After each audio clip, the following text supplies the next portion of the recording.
Gilbert. Allow me to take this time to welcome you all and welcome moderators, yes, Salome Onyonka, our panelists, Dr. Caesar Mwangi, our panelist, Dr. Wyne Mutuma, and our panelist, Mr. Cosma Gatere. I would want to welcome you all participants, and we are set for the next 1 hour, 40 minutes or 2 hours there, we will be done.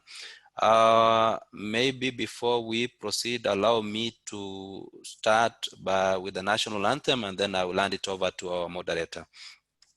We will recite the first stanza of our national anthem in Swahili as a way of praying, so that we can proceed.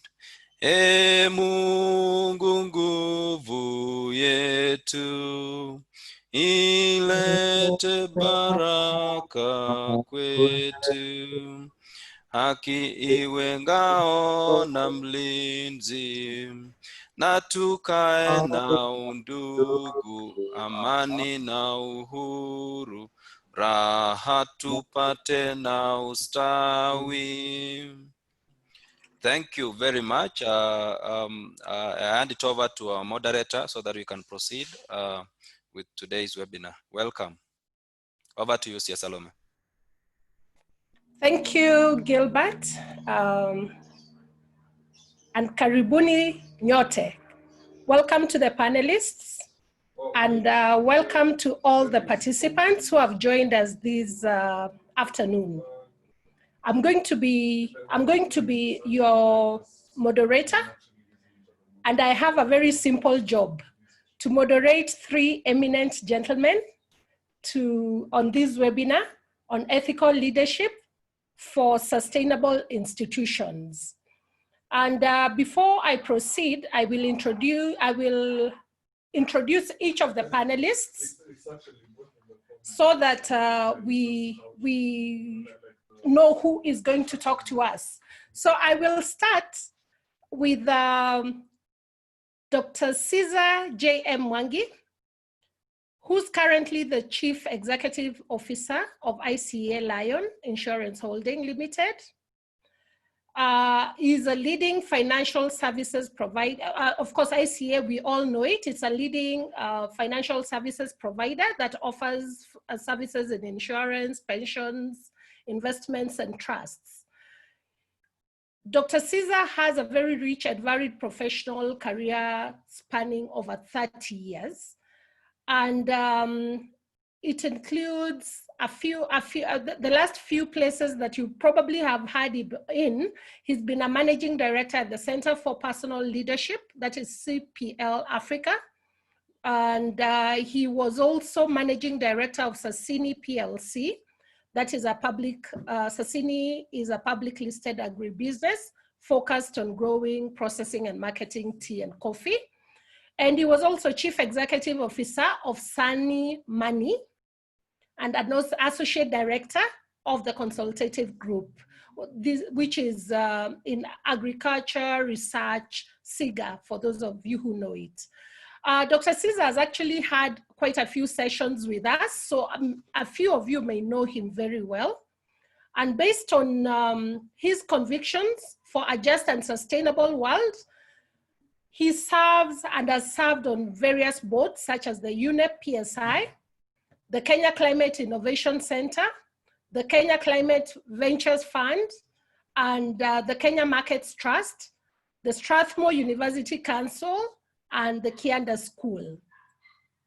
Dr. Caesar has a PhD in organizational performance and change management from the University of Johannesburg, an MBA from the Wits Business School in Johannesburg, and a BA in economics from the University of Nairobi. He is also a CPAK, a certified public accountant. He's a certified internal auditor and a certified executive leadership coach. And Dr. Caesar is married, and he says, an ever grateful father of boys and girls who give him a reason to do the best version of himself. So Dr. Caesar, a wave to the participants. You will be hearing more about from Dr. Caesar as we move on. Then our second panelist, we have Dr. Kenneth Wyne Mutuma. He's a CS, and he has very many other letters around his name. So CS is one of them, and he's an advocate, and he has a PhD, LLM, LLB, and BArch studies. He's also a mediator. So he's a senior lecturer with the University of Nairobi School of Law. He teaches and supervises both the postgraduate and undergraduate studies in the areas of corporate governance, international law, refugee law, international human rights, and many other areas. He holds several academic qualifications, of course, including the undergraduate, the very interesting undergraduate studies in law and architecture. How those two combine, Dr. Mutuma, you shall tell us.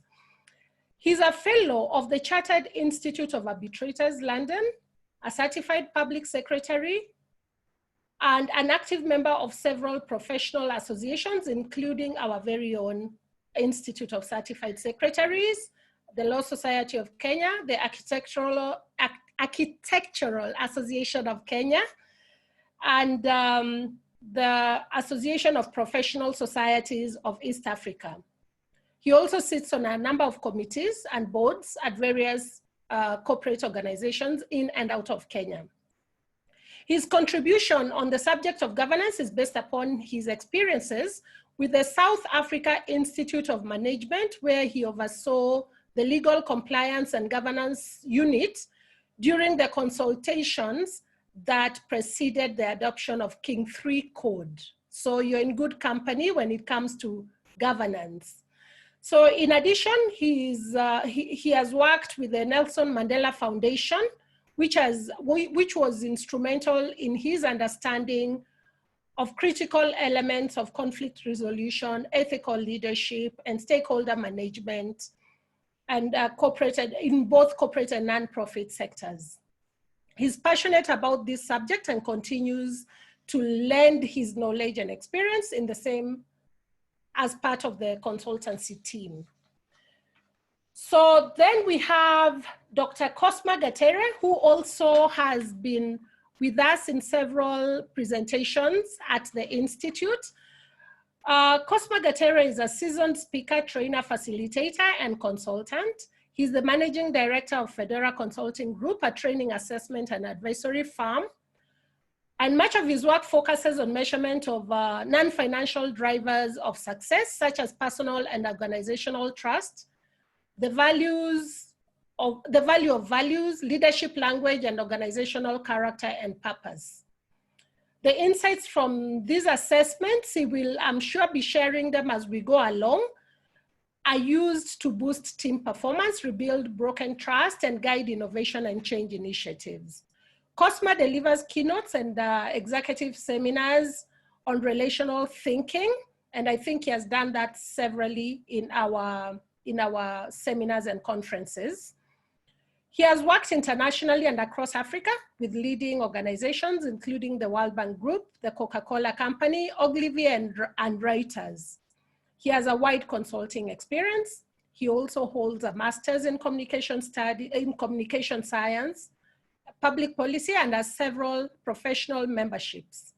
Cosma is a social entrepreneur and a mentor and has served on various local and international boards. So we can have a big round of applause for the three gentlemen. Cosma, just raise your hand.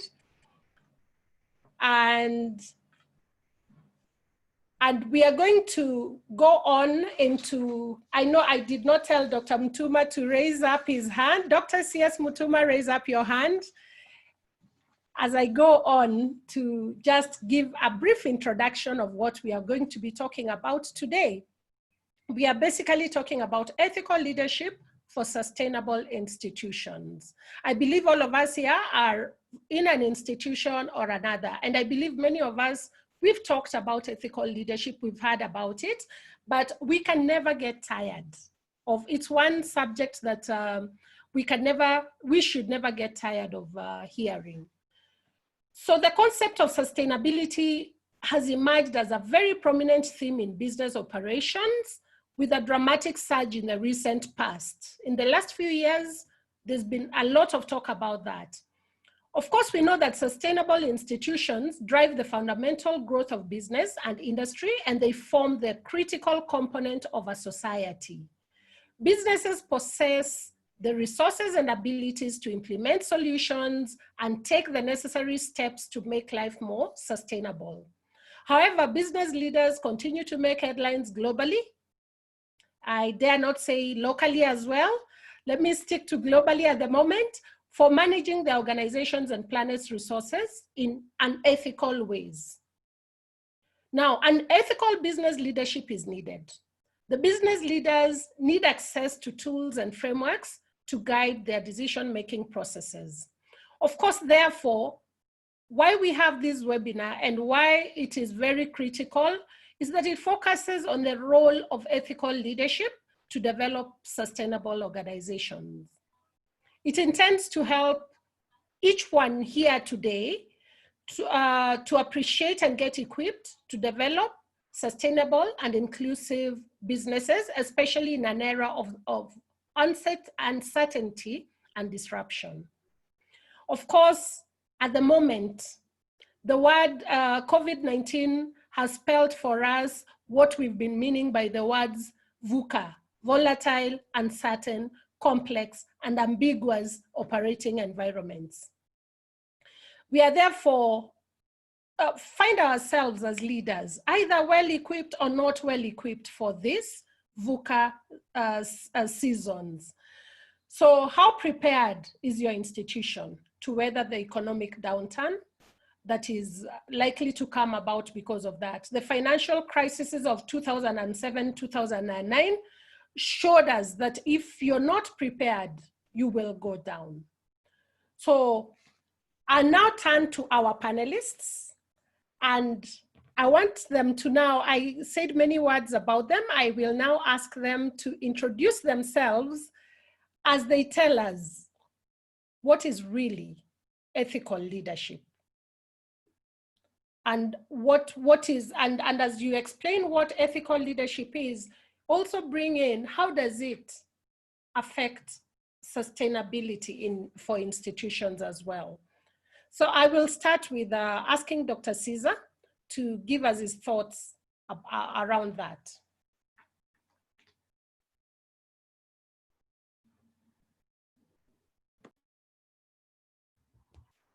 Yes, thank you very much, Salome, and all the participants, and thank you for that very, very nice introduction.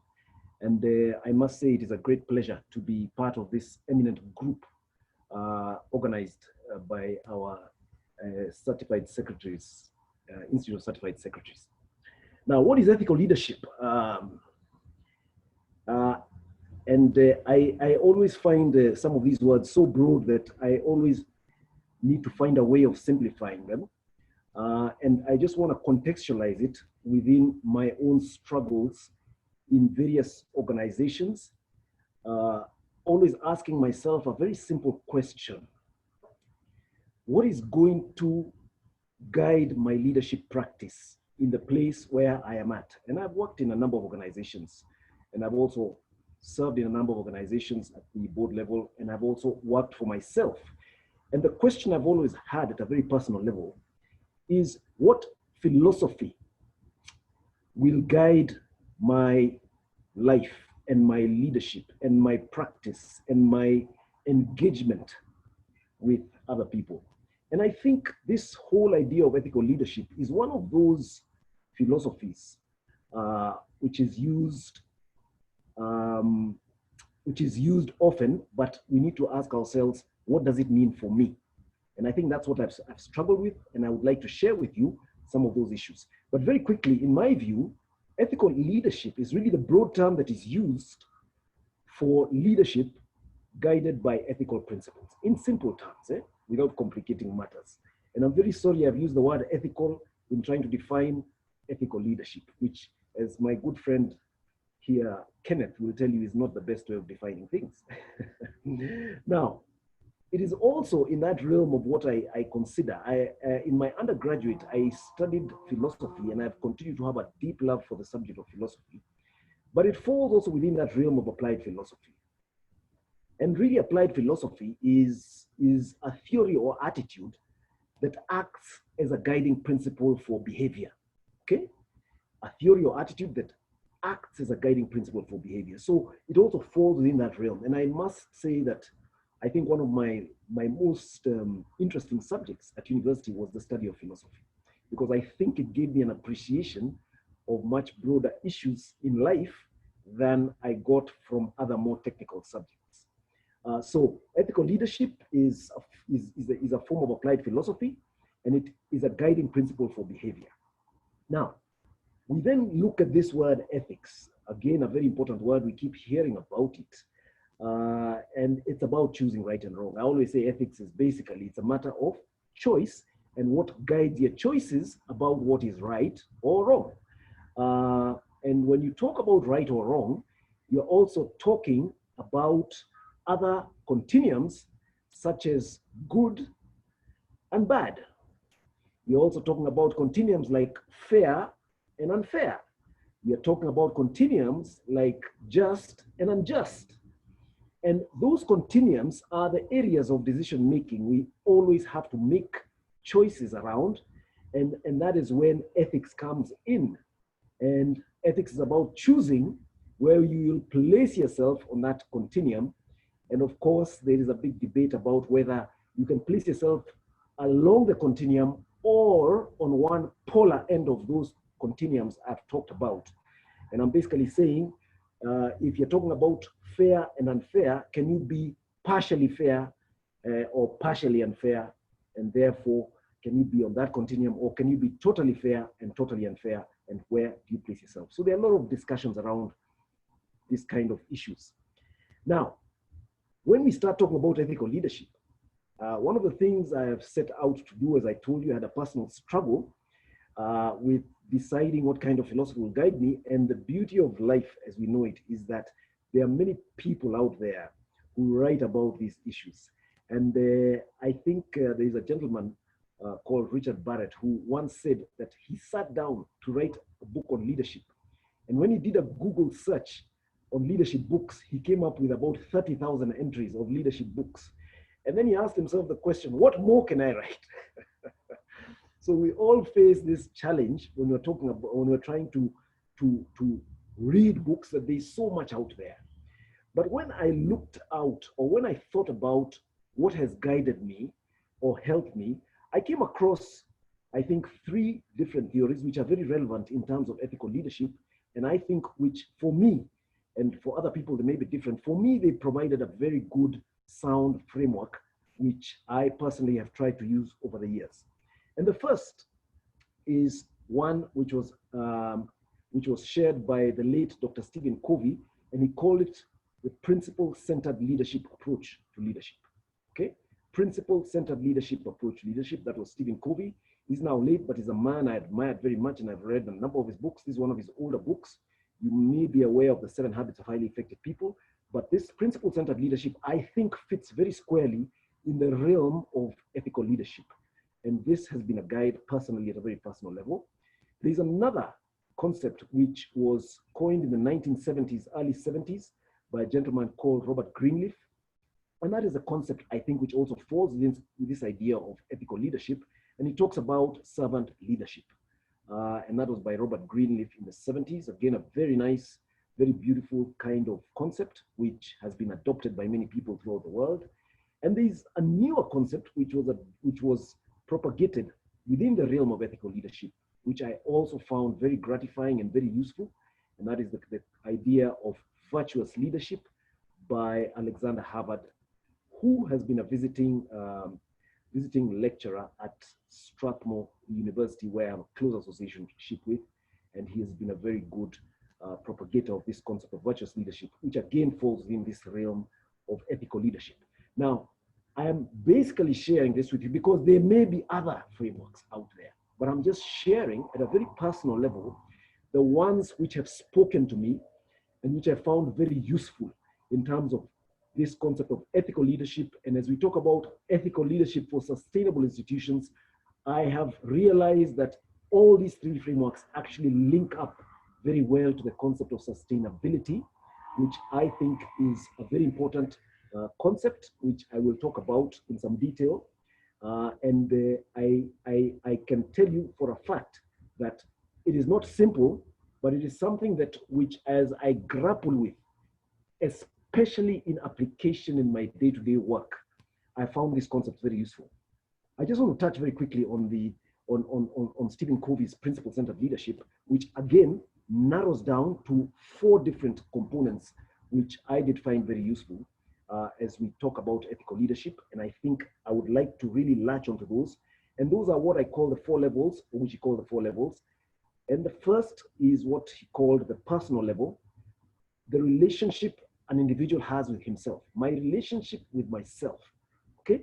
And that is part of the principles you have to grapple with, because there's an idea that if you cannot have a good relationship with yourself, then it will be difficult to have a good relationship with others. The second is interpersonal relationships with others. The next is managerial relationships with those people you manage and the responsibilities you need to manage. And the 4th is the organizational, which suggests that you have a vision to accomplish and you need to organize people within a structure. You've got to mobilize them for that vision, and you've got to go for that vision, and you've got to somehow manage in a principle-centered manner towards that particular vision. At this stage, Salome, have I answered? I think I've tried to capture that concept of what is ethical leadership in my view. I hope it is not too complicated, but this is where I would like to stop for now, if it's okay.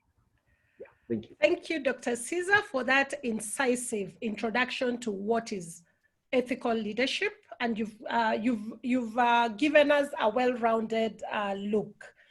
Now I'm going to move on to Cosma and ask him the same question. What is ethical leadership? And Cosma, as you tell us that, you can tell us a little more about how you look at it and how your tools fit in to this, how you would recommend. And to the participants, as we go on, please feel free to use the chat box to ask any questions. They will be answered in time. Go on. Thank you. Thank you, Salome, and greetings to everyone who is participating. I would just like to build on from where Caesar left. I think he's given quite adequate definitions and also a very good example of how these principles work and how they actually help impact our business. I'd just like to move on from there. I think the definitions are fine, that we need to start from a position of principles that guide our daily behavior. Everyone lives by certain values. Now, those values could be conscious or they could be unconscious. The point about ethical leadership and visionary leadership is when one realizes that one is conscious, one is aware of the values that they're living by and the values which they're leading the organization by. But then secondly, those values are in accordance with not only the company's best interests, but also the common good. So the company is not just looking at what is good for itself, about maximizing bottom line and maximizing the return to just the shareholder, but is looking at something that adds value, that gives a contribution, not only to the owners of capital, but also to staff, something that benefits the vendors and suppliers, something that benefits the community in which you live. You're living in a way that what you do also benefits the broader society, something that benefits your industry because you're a player in a certain industry, something that benefits the government. You can say, you know, in terms of not only contribution to tax, but also contribution to policy, and also something that will contribute and leave a footprint for posterity. So I think we need to find ways of finding congruence between our personal goals as a company and those broader goals. And that is really my understanding of sustainability. It is something that goes beyond the short term. It is something that ensures success, but not just personal, selfish, self-interested success for that company, but guiding your company, leading your organization in a way that not only promotes the personal interests, but also those broader common good and interests of society. I think that is where I'd just like to start, and saying that I think that broad vision is really what holds the key to ethical leadership, because you'll find that the interests of those broader stakeholders, as I was talking, are not really entirely at variance with the interests of the company, if the company is doing the right thing. It's important, therefore, that the company seeks to do that which is right. And the company needs to be led by a certain moral compass. Now, one thing I'd just like to say about organizations is that I know we think about business and we think about profits, and that is important because all organizations exist for a certain purpose. And if you're a commercial company, a return on the investment, a return on capital is important. But there's something we must understand, that we're not just machines to make money and to make income for whoever has invested. Organizations, whether profit or non-profit, whether public sector or even doing research or any kind of purpose, all these organizations are actually comprising of people. They comprise of people. Now, people are human beings with certain human values, human desires, human aspirations. Now, once the human beings come into an organization, they do not lose their individuality and their character. So individuals have a character, but organizations also have a character. There's what you might call organizational character, or to use other words, the soul of an organization.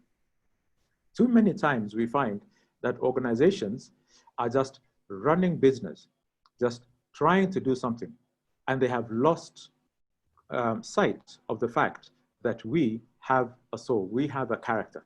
Now, this whole question about organizational character is actually much bigger, much higher than what you hear some people talk about, like organizational reputation or the organizational image. The image could be something that you get from a nice, maybe PR campaign and something. It could be something like a gloss you put on the outside. It's almost like lipstick, if you like. It will wear off.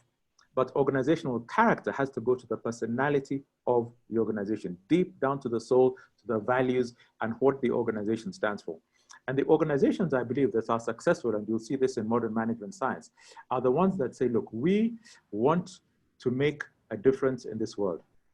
We don't just want to come and go. We want to exist and do a certain thing that is different, that is transformative, that is innovative, but do it at a profit.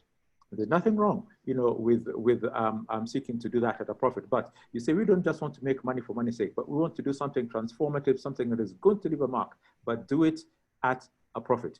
So the organization, therefore, that has ethical values and ethical integrity is actually not just looking at the organizational profits, but also the organizational character. They're looking to do something that is going to give meaning and purpose to the organization beyond the bottom line. When people look and they do what you call top of mind recall in research, they say, I know this organization stands for this, and this organization has certain values.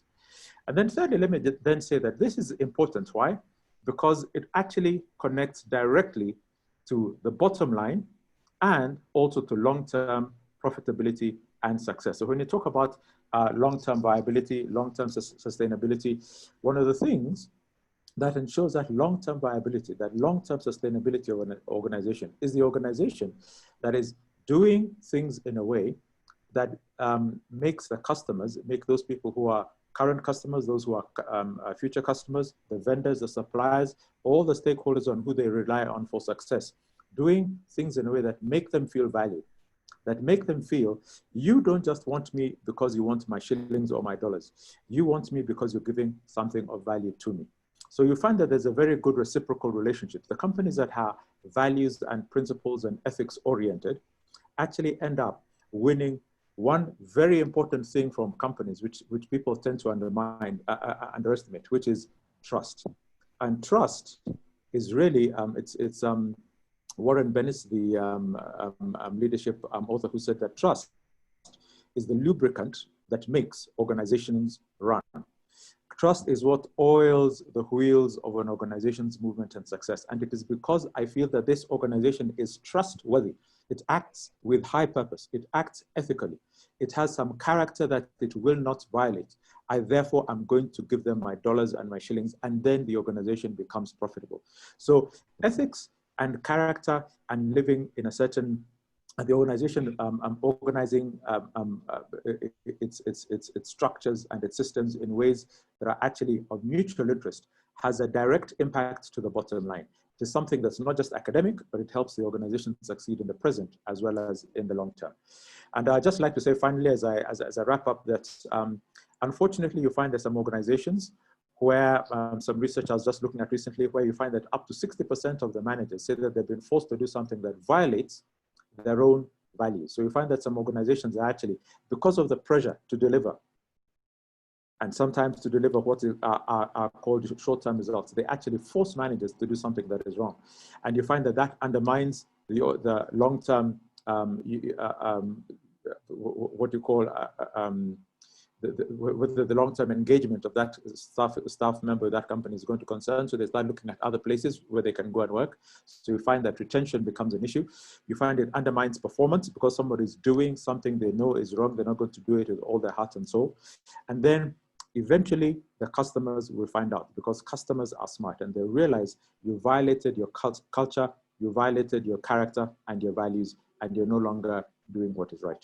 And just a final point is that I think the ethical leader's job is to make sure that he or she creates a culture, an environment, a space where people can work and thrive by making ethical decisions. And I think that is a leader's job, to create that culture and that environment. So it's not, ethics is not something that exists in the manual. Ethics is something that happens, that is lived out on a day-to-day basis. If the organization is led by a leader who then creates that culture, I think they'll have done a great success and a great contribution to the long-term sustainability and commercial viability of that particular organization.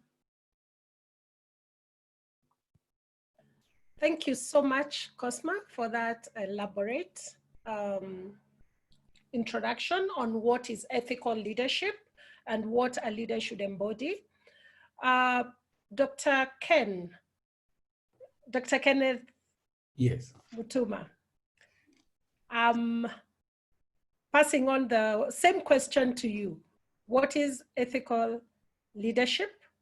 And give us a broad sense of it, what it is to you. Yeah, thank you very much, CS Salome. And a very big thank you to ICS for organizing this forum on the most important subject I could probably think about. A subject that's very pertinent to our context here in Kenya, very specifically. So it's not something that we read about corporations and what they've done far away, but it's something that we are experiencing within our home turf. I'd also like to thank very much the esteemed panelists and the comments they've made thus far. They've obviously done the hard lifting for me, so I have very little to say on this. And I'd like to keep it very simple. If there's something that we've learned in academia, increasingly we are learning to run away from the complex and simplify. I think Caesar hit it on the head when he talked about ethics being about choice. And there are three questions that come to my mind when you're thinking about choice. Three very important questions that hit at the root of this word ethics. Am I doing the right thing? Am I doing it in the right way? And am I doing it for the right reason? Those very basic questions speak to the whole subject matter that we're discussing here. And of course, they are informed by various contexts. If you all recall our history, our early childhood, there was lots of stories that we were told. The stories pointed us to a certain ethical paradigm. The stories of Abunwasi, the stories that we got in our villages, the stories of Sungura Mjanja. We all know that Salome, that the subject was not the animals. We were somewhere hiding and meandering inside those animals. And we were being told about what we should do and how we should operate. We're being told about the right thing, the right way, and the right reasons. But it doesn't stop there. Religion plays a heavy part in informing that sense of our moral fiber, what Cosma called the moral compass. And you can imagine if you get the wrong input and the software downloaded, the kind of catastrophe that results when you're operating with the wrong moral compass, a broken compass. And I'm afraid that I think that's particularly the reason for many of our misgivings and difficulties in society, that many of the people who find themselves in leadership positions have a broken compass. Now, if you combine the word ethics and leadership, and you look at the extracts of those two words, that the leader's role is to direct into the future. The leader's role is visionary. The leader influences, the leader guides towards a certain point. And if you think about a leader with a broken moral compass, you can imagine the catastrophe that would face the followers. An ethical leadership is about restoring the appropriate values, and more than that, giving leadership the courage to live by those values. I think I liked what Cosma said and what Caesar said earlier. The question of ethics can't be divorced from the individual. We extrapolate who we are in whatever environments we find ourselves. So the man or the woman at home is going to show up at work, is going to show up at the community meeting, is going to show up in church or in the mosque. We are an integral part. And the big battle comes to understanding what this is and making it live in the individual before it can actually be disseminated across organizations and society. Now, the what has always been very difficult to define. What values are we speaking about? From a legal perspective, lawyers have tended to approach this subject from the negative. So they define what is ethical by don'ts, what is unethical. So if you look at most of our legislation, if you look at a string of legislation, Ethics and Anti-Corruption Act, Public Procurement and Disposal Act, Public Finance Management Act, Proceeds of Crime, Anti-Money Laundering Act, even the Leadership and Integrity Act, there is a lot in the fiber of those acts that approaches the subject from the negative. Fortunately, we had a constitutional moment in 2010, and we got the opportunity to speak about this from a very positive perspective. If you look at Article 10 in particular, it's a very proactive and positive statement about those values we as Kenyans want to define ourselves.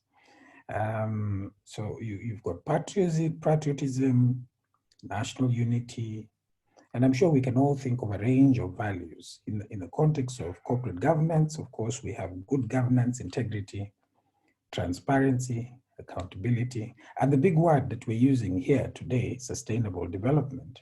There are a host of others that we allude to that I think inform what is and what is not ethical, human dignity.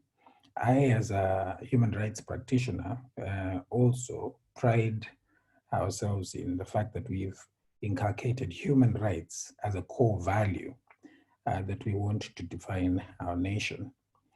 Now, the big question, Salome, you and I know, is whether we are the wearers of the outfit crafted in the 2010 Constitution.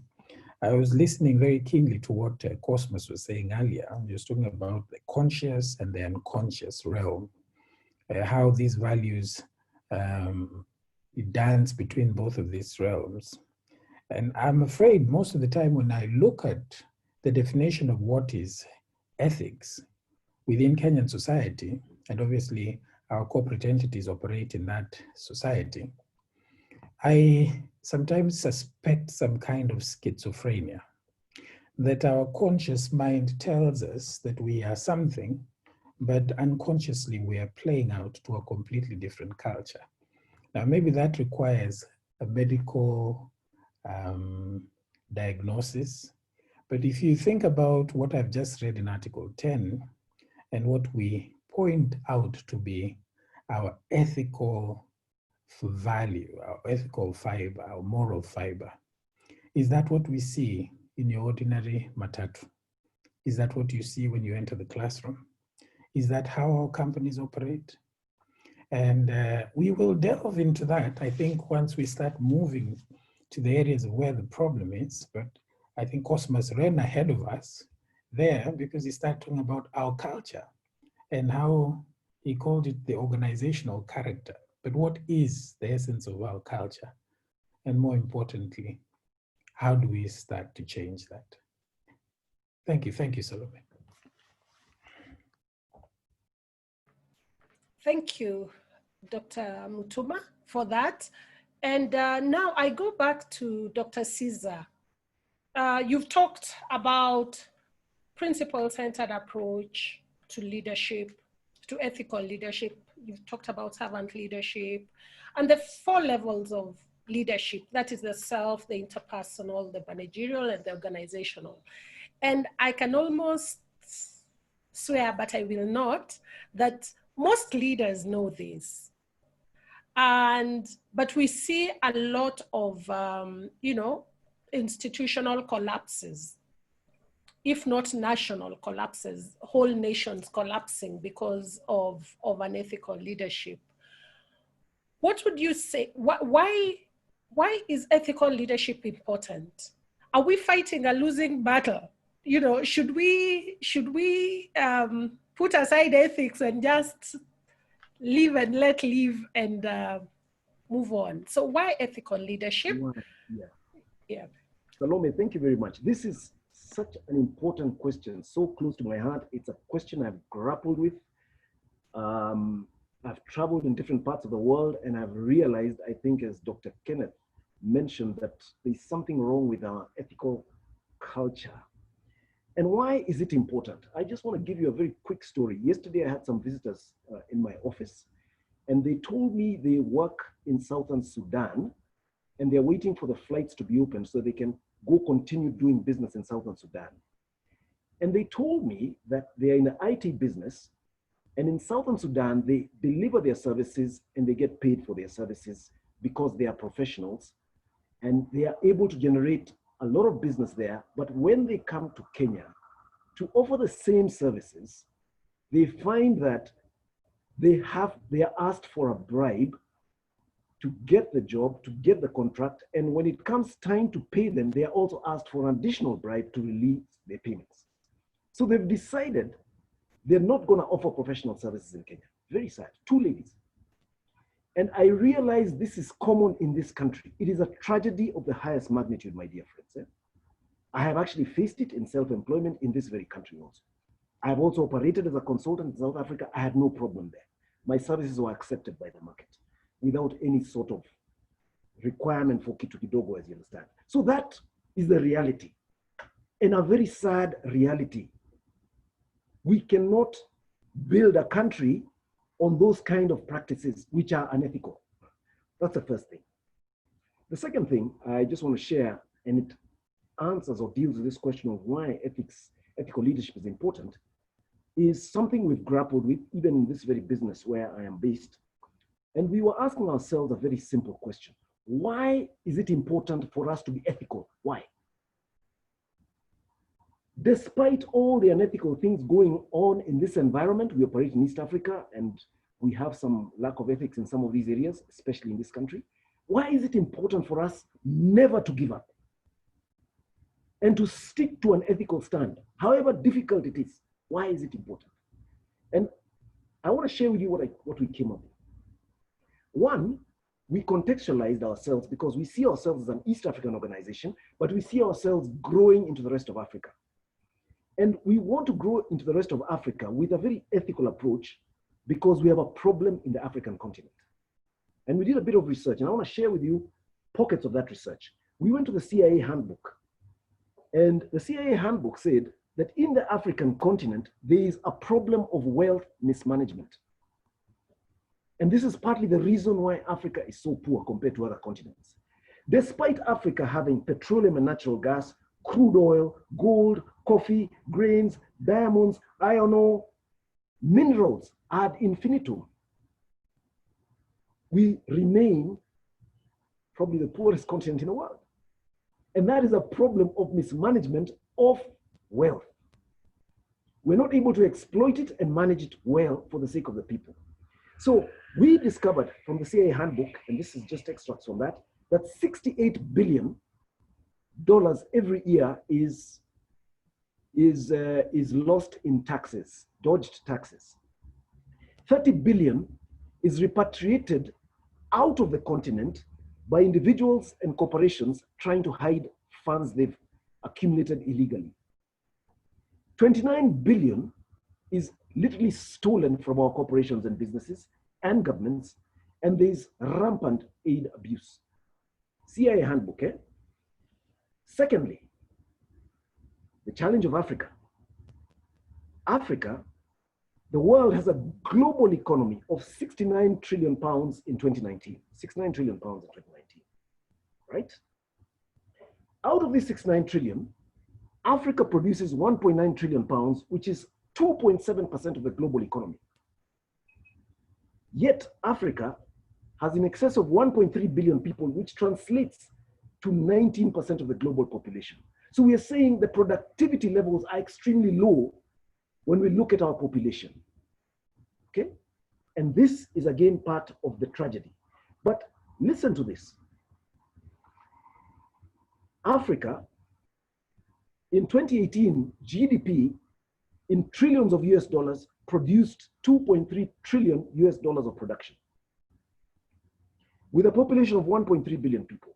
But in the same year, Japan, with a population of 127 million people, with a land mass 75% the size of Kenya, produced more than double the entire African continent.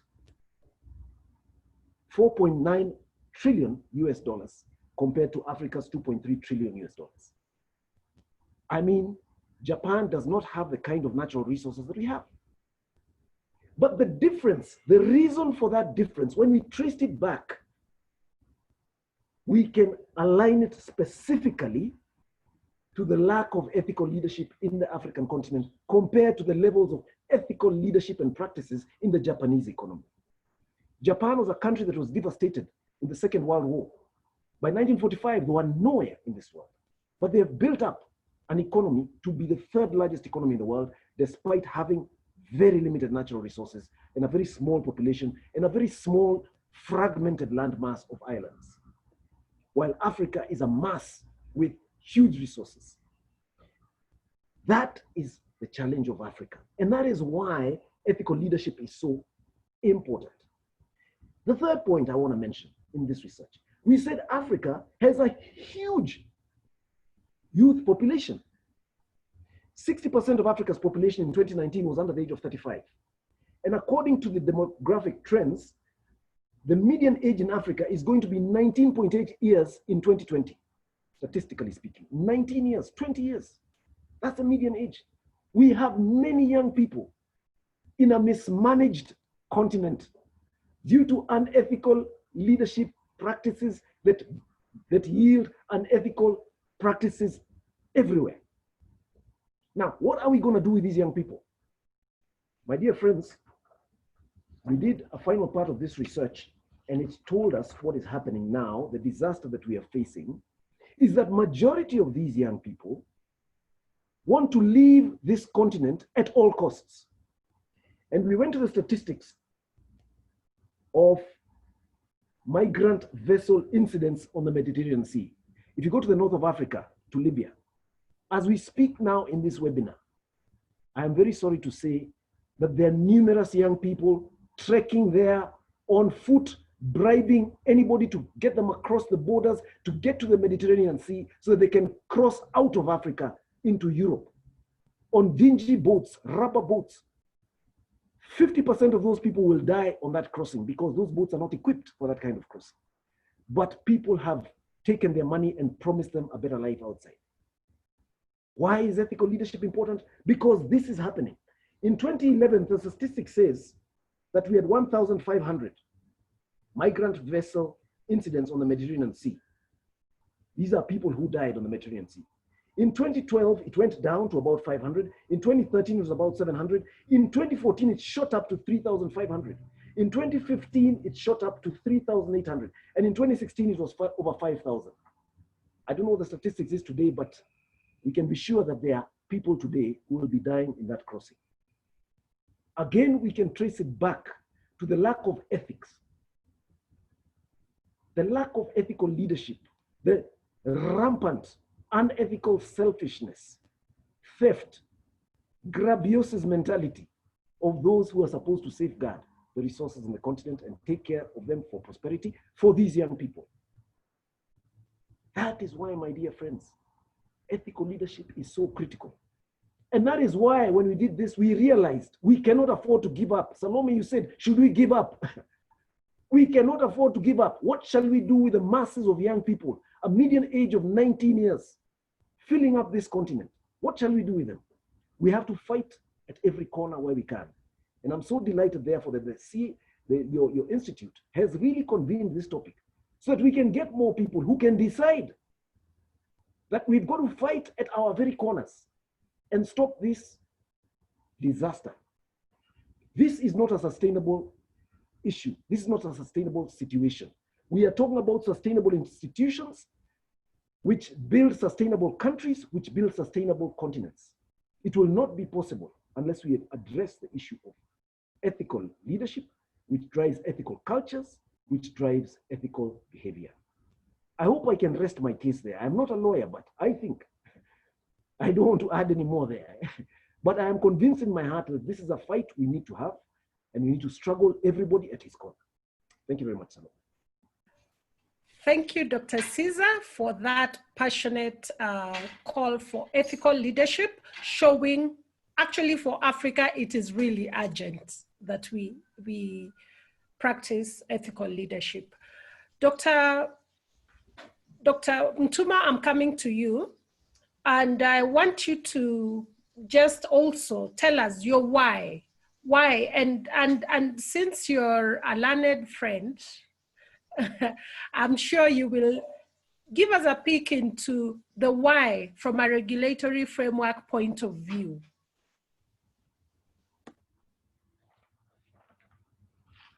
Thank you very much. I am very thankful for the passionate manner that my colleague Caesar has spoken with on this subject.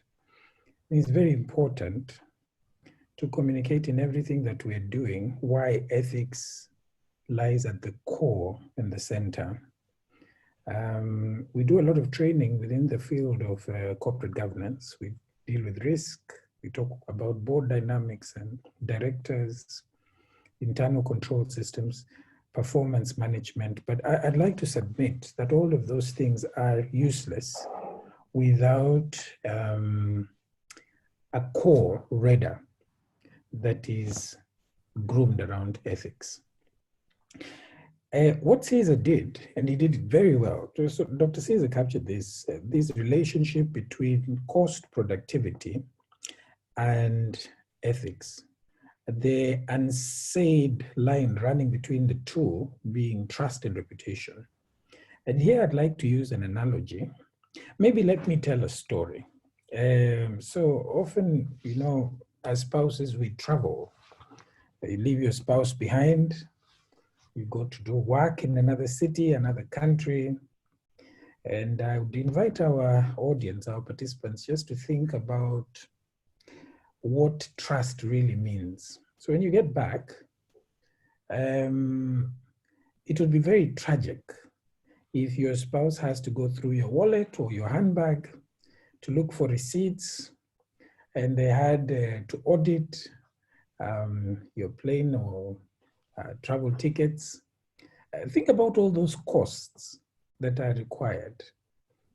just think about what it does to your ability to operate, and then extrapolate them to countries and to companies. And the examples that Dr. Caesar was giving earlier about Japan and Africa. And you'll see why the money is running away from us. Essentially, it is better to do business in any environment that has trust, where you can trust the reputation of the person who is your counterpart in business. I had a child of mine. I almost gave away the gender, because those who know me may have been able to then solve the riddle. But I had a child of mine some time back, and like all the children, many children around that age, I think 6, 7, 8, somewhere around there, they get into the habit of telling unnecessary lies. You know, things that they really don't add to what you're trying to deliver. And so this young child, again, I was careful to not give away the gender. They brought a report from home, and they said, hey, look, Papa, I've done very well in school. And looked at a very fantastic report from. And then my wife and I looked at each other and said, you know, when the child was out of the room, I said, do we need a forensic expert to go through this report form? And that is the tragedy of environments where there is no ethics. That is where the why is. You understand the why when you understand the cost of not living an ethical life. And so, the relationship, and I was listening very closely to what Dr. Caesar said earlier, the relationship between this and sustainability is evident. Through trust, you build your reputation. Think about the brand names. Why do we buy Nike? What is it about Nike? What has Nike done to our psyche that we want a Nike shoe? The ladies can tell us more about the perfume industry. They are really selling more than just the product. They are selling a reputation, something that you can rely upon.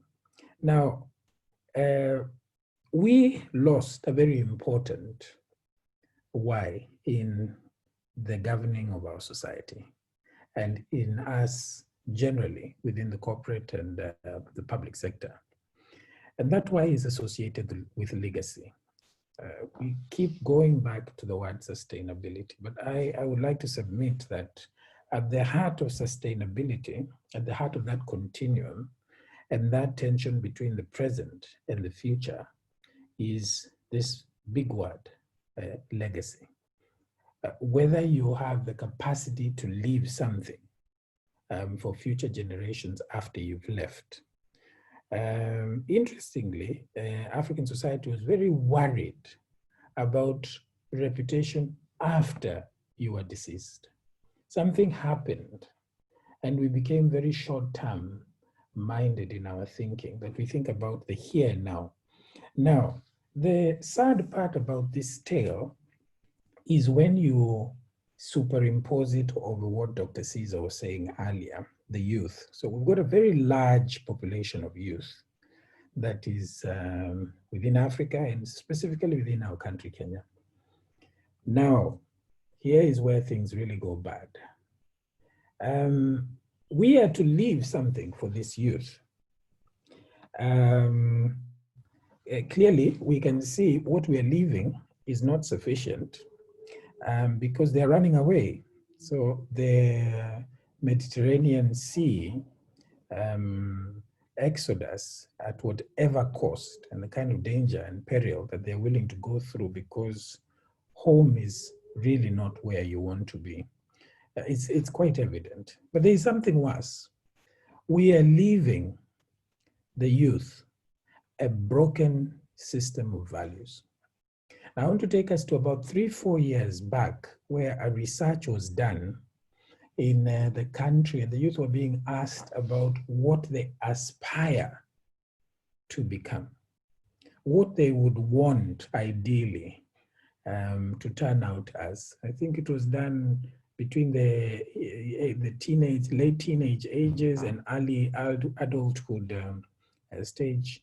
Guess what? C.S. Salome, what the youth were saying? They said that they would like to become as corrupt.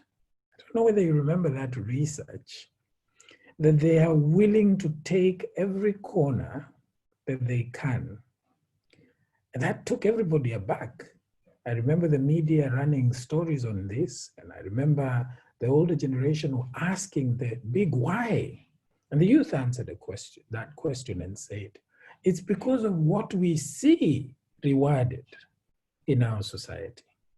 The people who drive the cars and the people who hold the highest offices, the ones who are celebrated every time we have national awards, and the ones that are written about in the newspaper have a particular trait to them.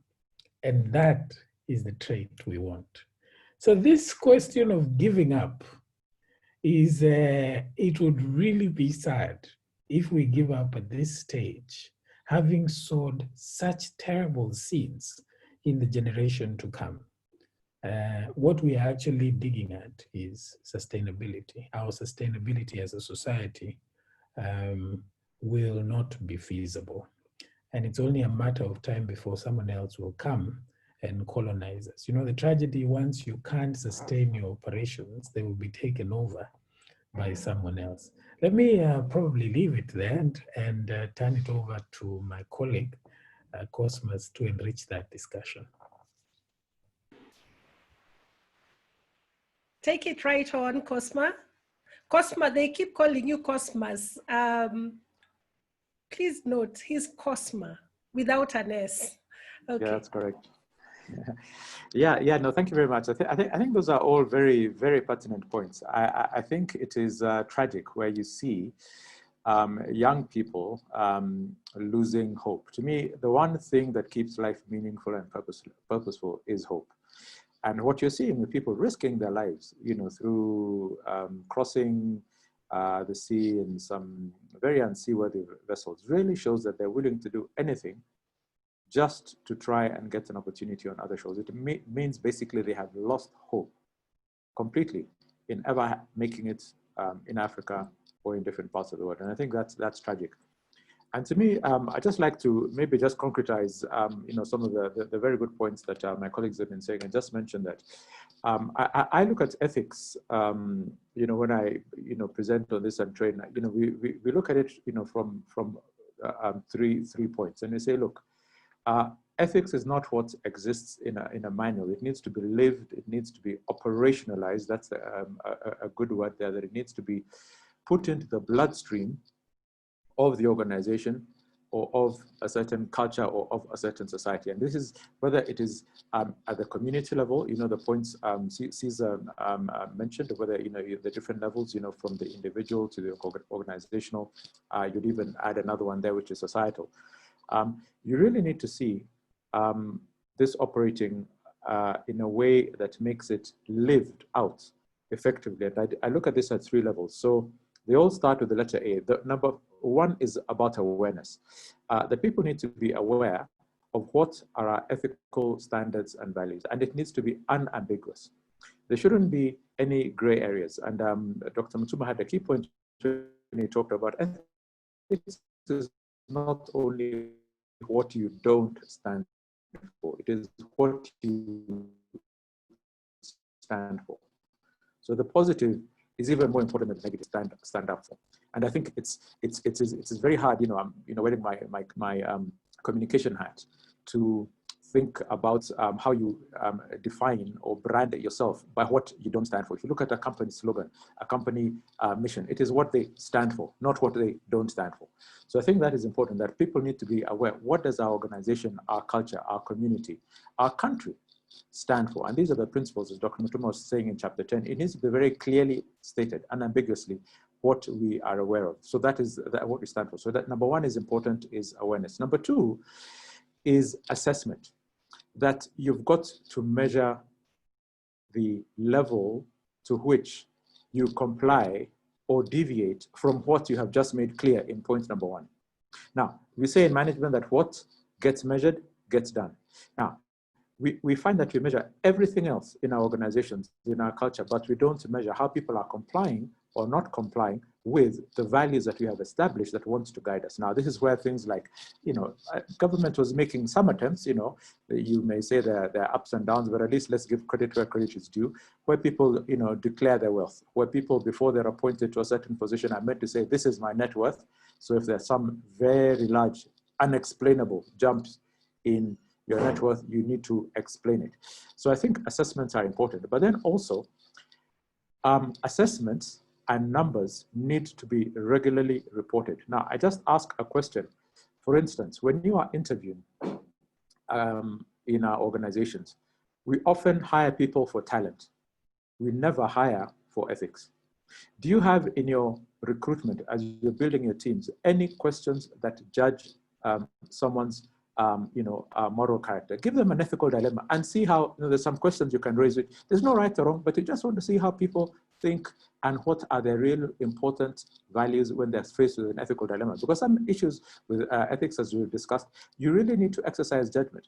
Do you have such questions in your interviews? Another question, when you're doing your annual end of year assessment and your annual reviews, do you just assess sales and sales targets or revenue, or do you assess whether somebody attained the revenue in the right way? As Dr. Mutuma was saying, did you do the right thing? We wanted sales, yes, but did you do it in the right way, or you cut corners? Number 3, how about promotions? Are you saying that we promote people simply because they deliver the numbers, regardless of how they do it, or will you deny a very capable, very competent person who's always delivering the numbers, but they're doing it in ways that are ethically dubious? Will you deny that person a promotion? Now, what you've just done is you have communicated that we care for something that is beyond just the bottom line, that we need to do the right thing, yes, but we need to do it in the right way. Now, the thing about culture is that culture, we talked earlier about, creating a leader, create an ethical culture. The thing about culture, if you want to create a culture, it's not about giving people a 3-point lecture. Here are the 3 points of culture. Culture is really more caught than taught. What people observe, what people see, what you see your parents doing, what is in a certain community, what you see your relatives, what you see the other people, that becomes something that you do, that becomes your organization, your community, your national culture.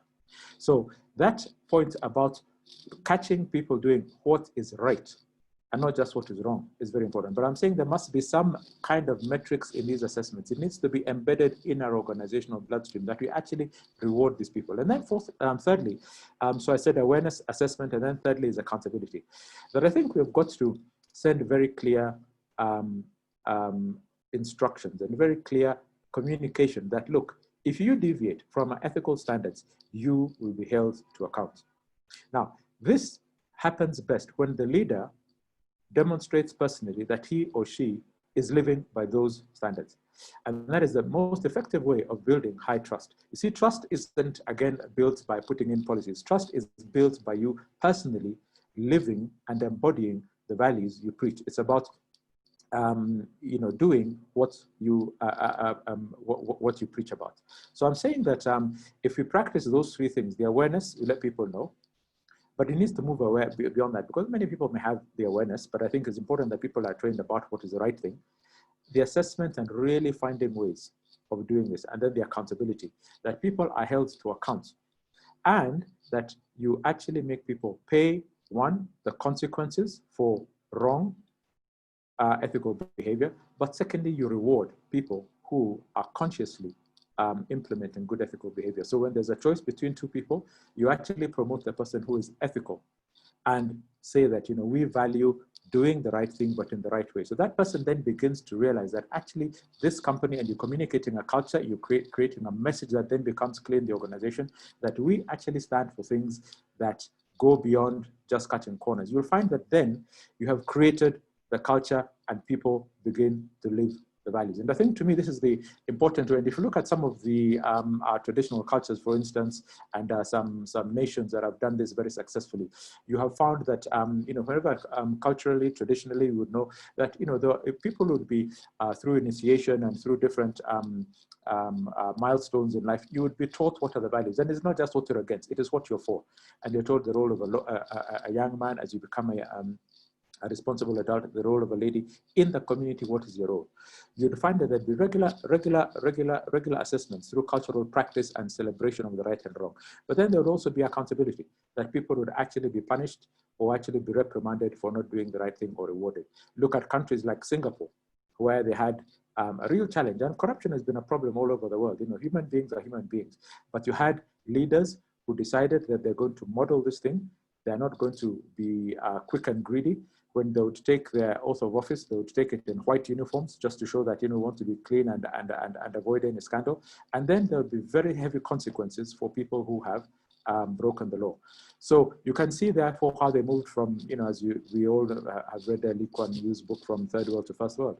And they did this within a generation. It is possible to actually do this and turn around very desperate situations.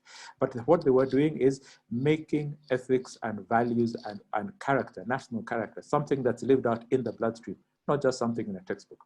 And I think that's where we go wrong, by preaching one thing and not practicing it, or just having ethics in a manual and not actually reprimanding. So I think we need to get our courts actually working, but also have people who can model actual good behavior. I'll just end by saying, just like I think Cesar was sharing, that I was speaking somewhere in a forum again, speaking on ethics and training and giving all these nice things I was saying. And somebody at the end, a young man of 21, he came and challenged me. He said, you know, I like what you're saying, but I want you to do this. Hold me by the hand and take me to somebody, anybody in Kenya who you know is living like this. What you've just been saying up there on the stage, just hold me and take me to that person, because I do not believe that those people exist. He thought it was all theory. And he said, as long as you don't take me to such a person, we young people, this man is 21, a Kenyan, and he said, we young people have a solution, and our solution is revolution. Because he simply doesn't believe that following the right thing, you can actually get anywhere. So that just shows you how desperate, that again is back to somebody losing hope. Now, he doesn't want to escape and cross the sea. He wants to blow up the whole thing because he realizes there's no future. So I think these things are not academic. They're very existential issues, but we need to actually make this part of our bloodstream and live it out on a daily basis. Thank you. Thank you so much, Cosma. And I think you've taken us to the next level of how do we actually do ethical leadership in organizations. And I will also now just ask Dr. Caesar, how do we implement ethical leadership in organizations? Cosma has given us a beautiful way of operationalizing that. And Cosma, I hope you will point to which tool this is that you've said. But let's first hear Dr. Caesar.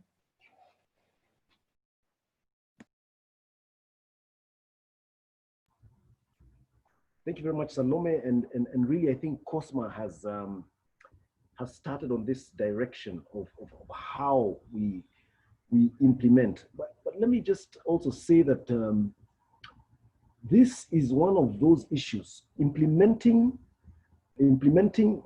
ethical leadership is a very personal agenda, which one needs to apply first, because it's a decision one needs to take.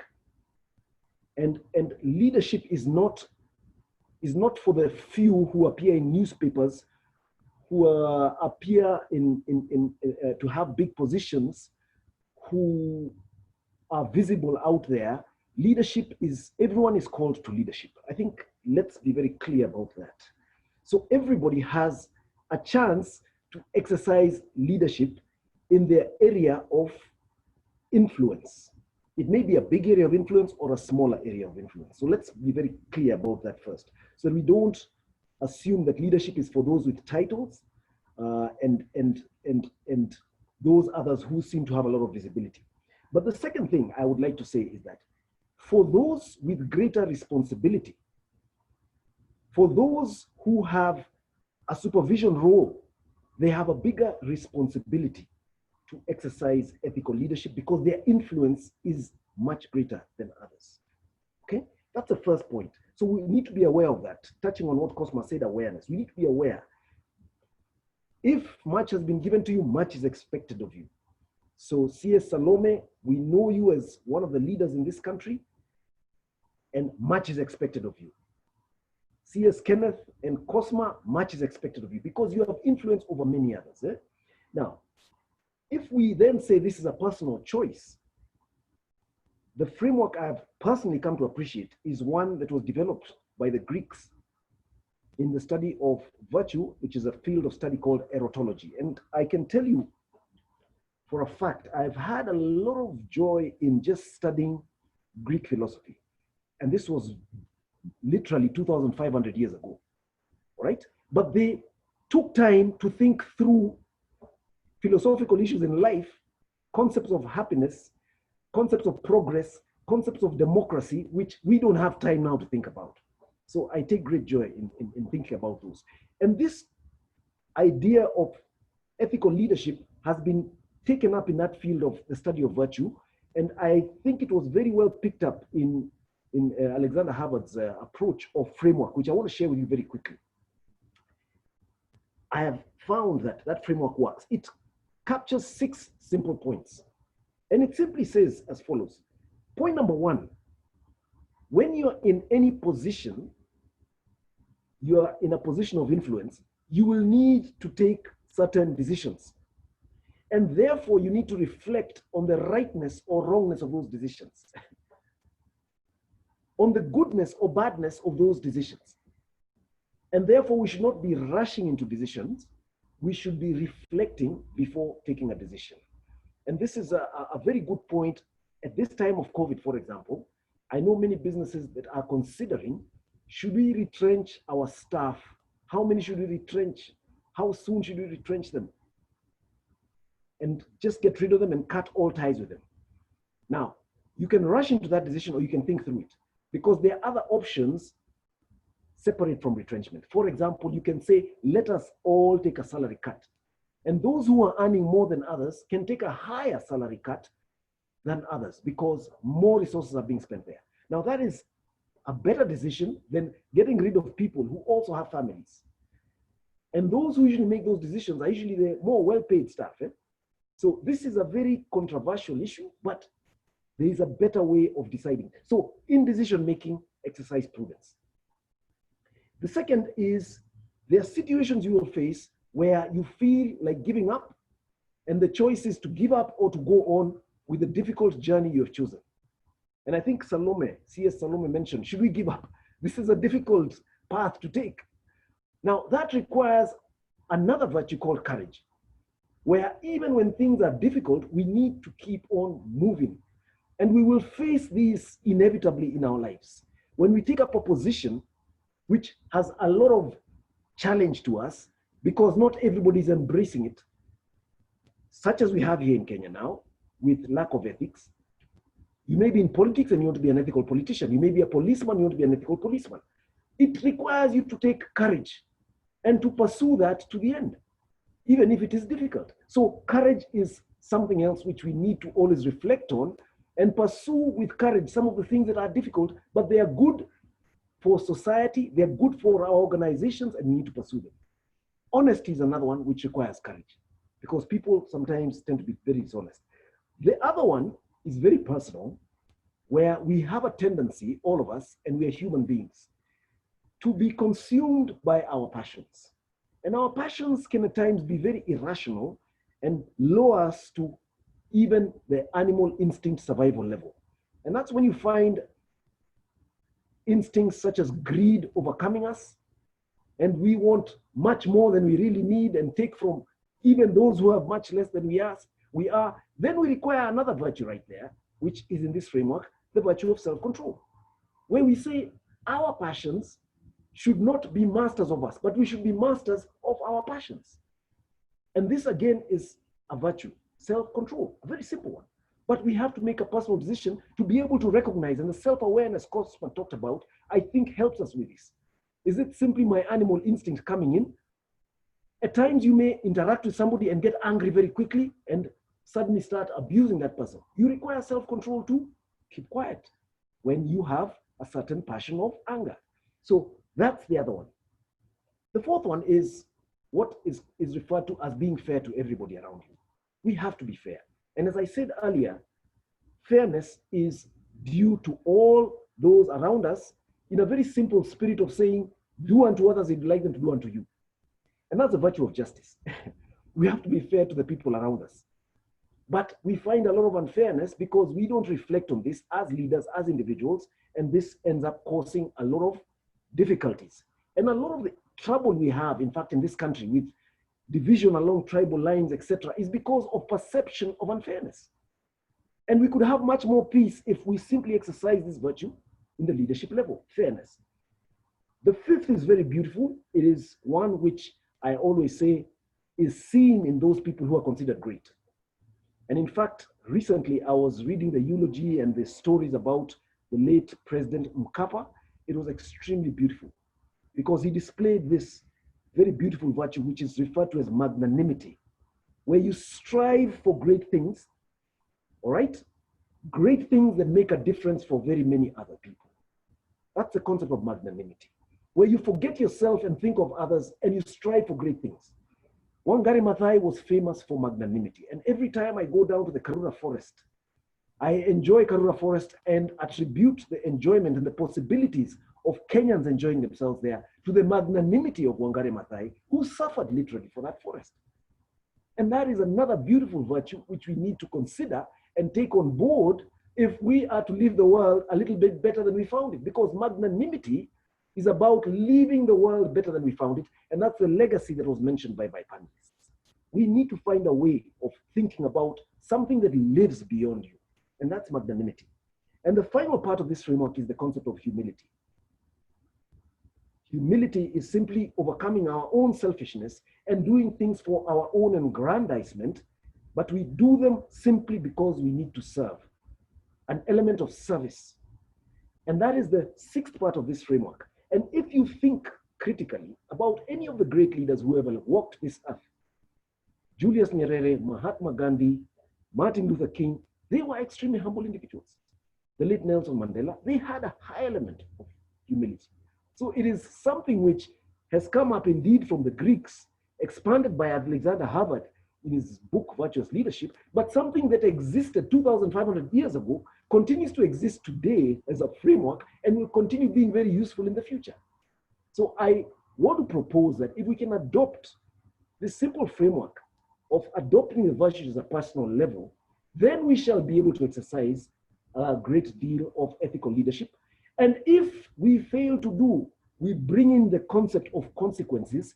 In the legal framework we operate, the consequences should be severe, so that they can regulate our behavior. If we cannot self-regulate ourselves, then we should be regulated from the outside. But I always say that once you are over 18, you should be capable of self-regulation. It is very sad when an 18-year-old adult, 18-year-old plus adult, has to be regulated like a child. Okay? And that is why I say self-regulation through the exercise of virtues will lead us to the ethical leadership. And that's the how I want to propose in this forum. Thank you very much, Salome. Thank you, Dr. Caesar, for that passionate, again, showing us how that can be done. And I move on to Dr. Kenneth Mutuma. Please also just tell us, how do we implement ethical leadership? And I'm still looking at, you know, in your opening, you did indicate about, you know, how we have a beautiful constitution.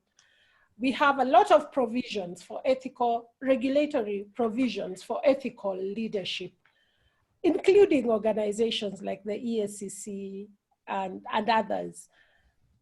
But we don't seem to be getting there. How then can we make sure that we get there? Thank you so much, CS Salome. I would like to pick up from where Dr. Caesar left and zone in on two particular terms, leadership and culture. The question that you're asking about the framework and what to do obviously assumes that something is going wrong. There's a very useful tool known as Ken Wilber's integral framework. And what that tool does, it forces us away from the quick responses we attempted to take when we have a tree and we need to deal with the problem of getting the tree out of the way. Society wants to look busy, so very often you will run for the branches and you will be cutting up and down so that people see that you're doing something about it. However, only the experienced know that the long-term approach of getting to the root of the problem, getting to the root of that tree actually resolves the question of moving it out of the way. Now that is where I think leadership and culture come in. Culture, because when you get into the habit of doing many wrong things over time, you begin to create a status quo, a modus operandi, what earlier I alluded to by referring to a broken compass, so that people expect that to be the way it is, and that is the way it always shall be. You will delve into resolutions, you will delve into statements of strategy and put them out there, but because you've created an overriding culture, those statements will be of no effect. Think about the way we have in almost every public office. This is a corruption-free zone. And because the culture is so strong and overwhelming, often that is taken as a cue that someone can actually help you here. The conduct runs counter to whatever statements and posters and expressions that are being put out there. You go to Nyayo House, as soon as you see this is a corruption-free zone, I can bet my bottom shilling that right at that spot, there will be brokers who can help you find a way to the passport expediency office, let's call them that. And so we have to override culture. And leadership is a critical component of overriding culture. You spoke earlier about my experiences in South Africa. So in South Africa, I had the privilege of working for the Nelson Mandela Foundation. Now, at the same time, I worked as a legal coordinator somewhere within Parliament. And I saw two types of leadership that were quite mesmerizing. One, of course, was the old man, Nelson Mandela himself, Madiba. And I think most of us have read a lot of literature in relation to his life. And the key point to observe is how he used his persona, the ability to model, to change society. So he went, had tea with the widow of the architect of apartheid. People were watching. He entered into a rugby stadium when everyone who was black at that time and day, that time and age, did not attend those kind of functions. People were watching. He appointed two deputies. One of them was his rival, a very cantankerous chief from KwaZulu-Natal, Mangosuthu Buthelezi, and the other was his former jailer. People were watching. His administration's overriding objective was reconciliation. He didn't need to speak so much about reconciliation. He lived it. And because he lived it, today, South Africans always, in many quarters, view that as probably the most serene period that they had in terms of interracial and intertribal relationship. He did something with his persona. I also see as Salome was, I'm not sure whether the word privilege should be appropriate here, but I also observed another gentleman. I will keep his name anonymous for these purposes. But this gentleman was in charge of the Moral Regeneration Project.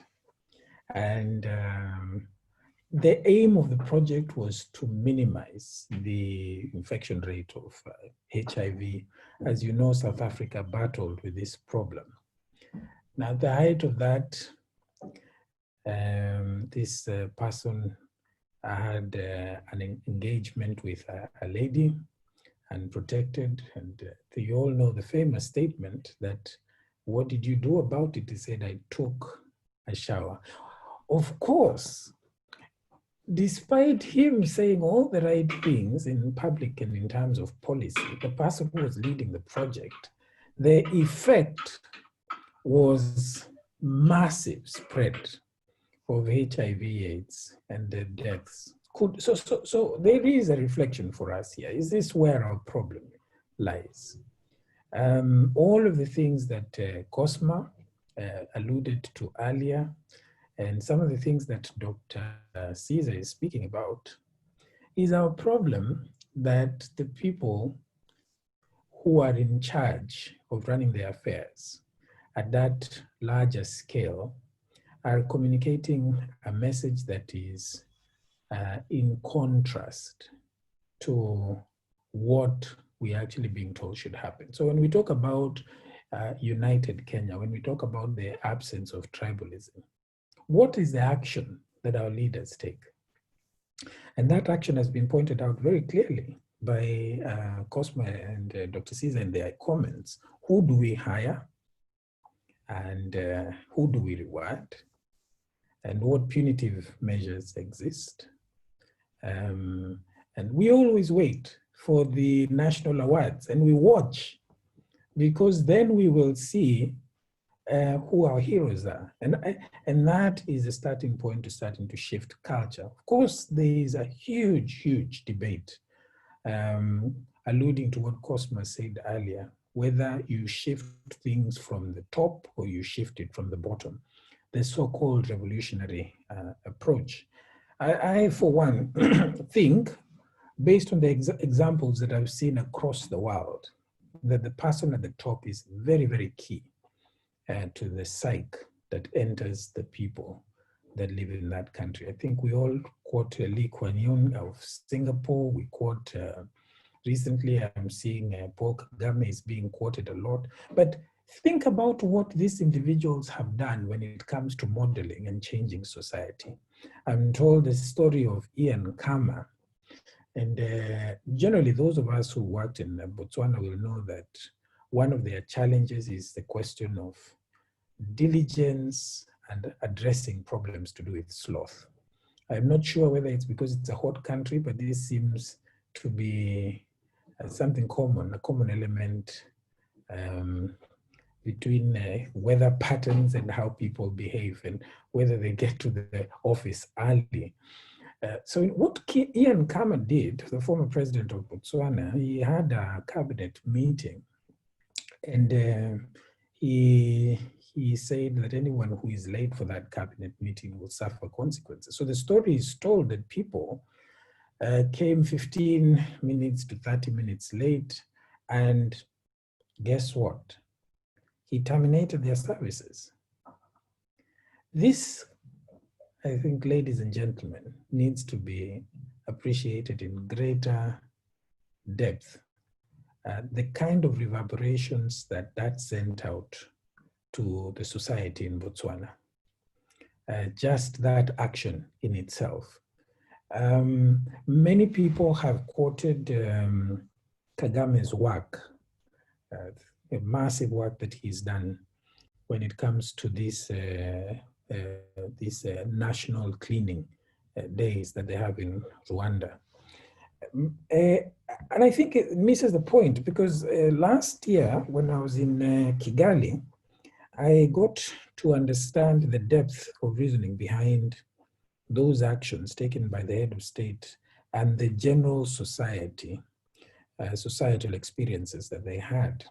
I am informed what Kagame was doing was latching on to the low-hanging fruit that has such tremendous leverage to shift society.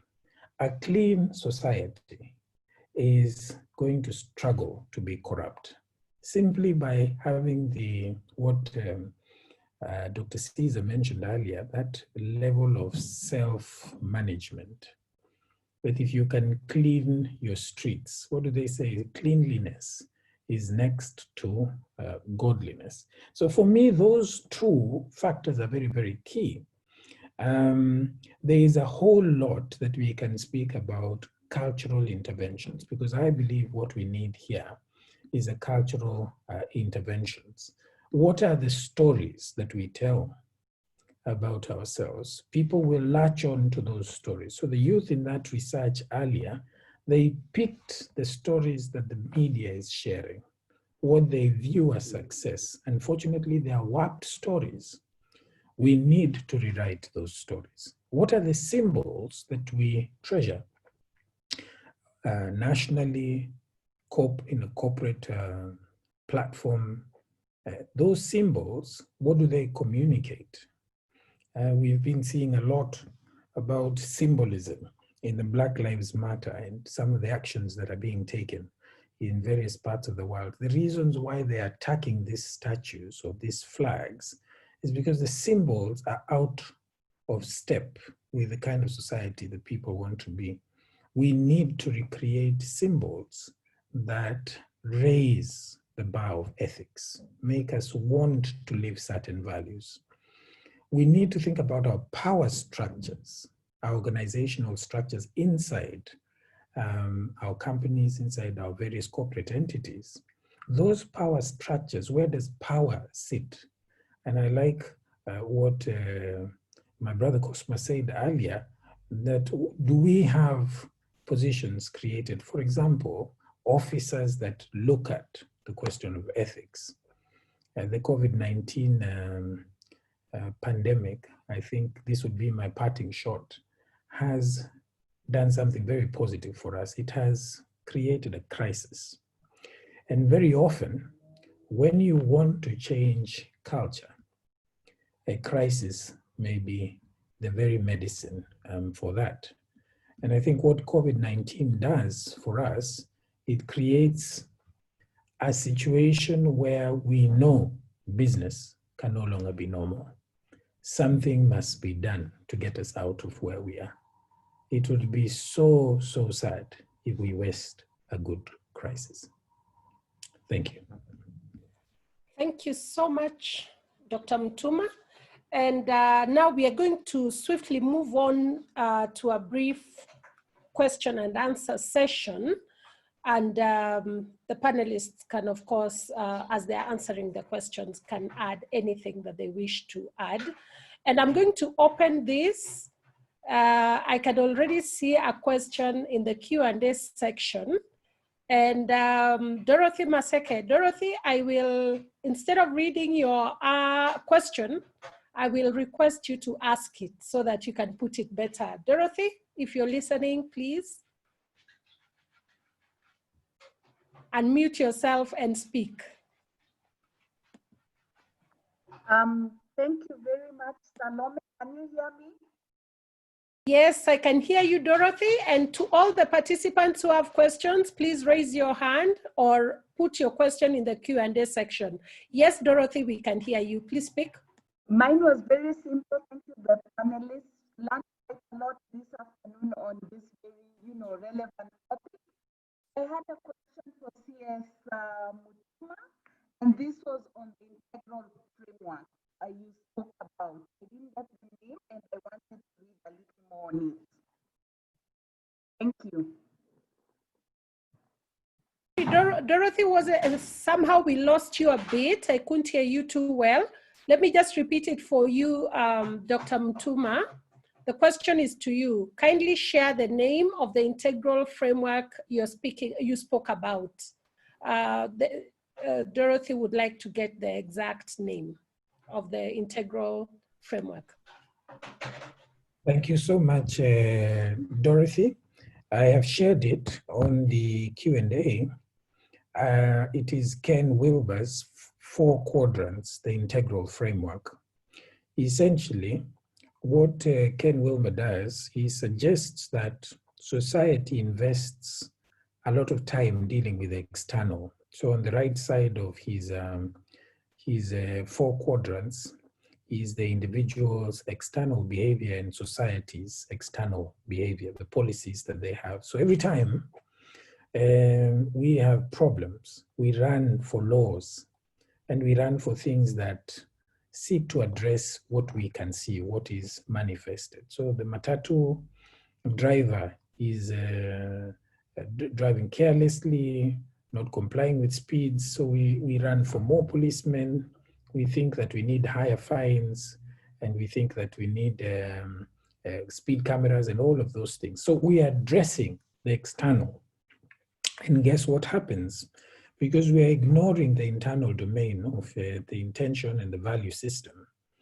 You increase the fines, the matatu bribes his way out.